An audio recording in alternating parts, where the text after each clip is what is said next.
A lot of the times people come into our store and they're looking for a red and white fish. And we show them our like little baby red and white fish that are less than a year old. And they ask us, no, I don't want an orange and white fish. I want a really bright red and white fish. Yeah, just like they've seen in the magazines. Exactly. So you go and look in the magazines and there's like these koi that are just super bright red and just super white. And they look in all the tanks of all the little fish and they're like, no, I want it like I saw in the magazine. But that's kind of like buying a calendar of Swedish swimsuit models and then booking a trip to Sweden and then getting out of the airplane and being like, where are all the models?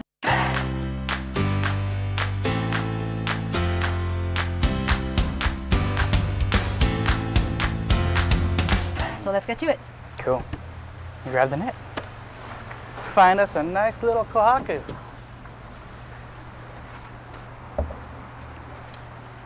They say everything starts and ends with Kohaku. So I think that's a pretty good place to start today. Yeah. I like this guy. There's two fish here that I want to show. And Gotcha. Pokemon! Wow. That's the first fish Mickey's ever caught. Oh. It's like, Yeah, I haven't really been doing this very long, so it's my first day of training. mm-hmm. I like this one too.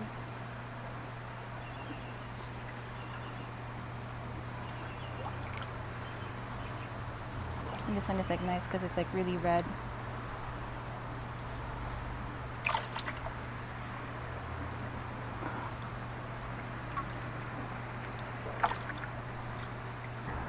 So buying a koi when it's small and hoping for it to become like a certain way when it gets bigger is kind of like scouting Muhammad Ali before his first big fight.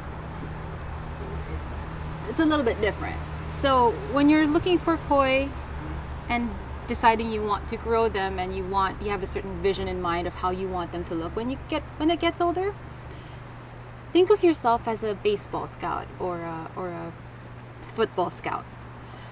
You're not exactly looking for the champion, but you're looking for certain traits that show that potential to become a champion. So we're looking for potential here. And the thing about potential is it's exactly that, potential. There's no guarantees and there's no promises.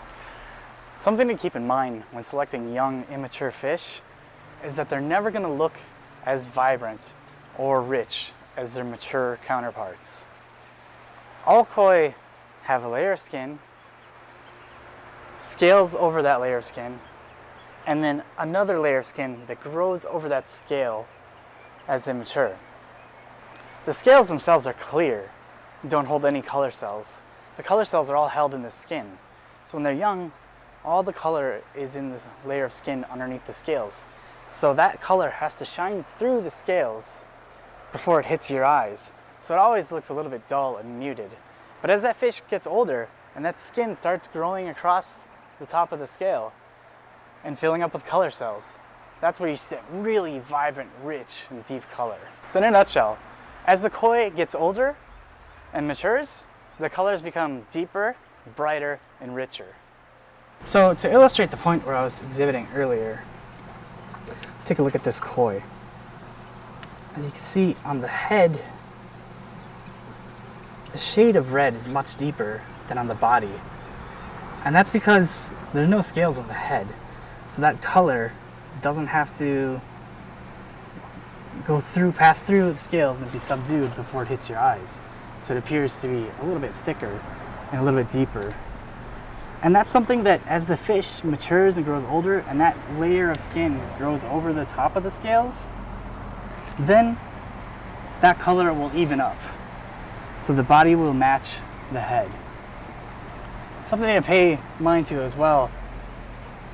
You want to make sure that across the body, the shade of the color is even throughout. You don't want any light spots because that could be an area of concern down the road. As it gets bigger, it might get weaker it might become more obvious. Yeah, more pronounced. One thing to consider when you're buying koi, and in this case, kohaku, is that the overall impression that their pattern gives when they're small changes quite a bit as they mature. Some things to consider is the wrap. In Japanese, it's called maki, or wrap of the koi. And you want it to go all the way down in the body, as low as it possibly could from the lateral line. And the reason being is as the koi get bigger, kind of stretches out. Something like this, I'm sure most people think this is the best fish in this bowl. And it's very pretty. I like this fish. It's it's super cute. It has like a kind of stepping pattern. However, with that particular koi, I would probably try as much as possible to keep it that size. People get so caught up in pattern that they forget about balance. If it grows any larger, you'll see the lack of balance. The lack of balance because absolutely. Of no wrap. That red does not go down anywhere near far enough. It barely touches to the lateral line and definitely doesn't go past the lateral line. Mm-hmm. So as that fish grows and its body fills out and pushes out, it's gonna look like a bunch of little islands on a big white ocean. Something to keep in mind, koi don't just grow lengthwise. They grow lengthwise, and say this is the koi when it's small, it's gonna grow out as well and fill out the body. And that's why you want the pattern, the red pattern, to go all the way down its side past the lateral line, because as it fills out, that's gonna that actually just goes up too. So then you'll see a lot more of the skin and more of the no pattern beneath the lateral line than you probably want.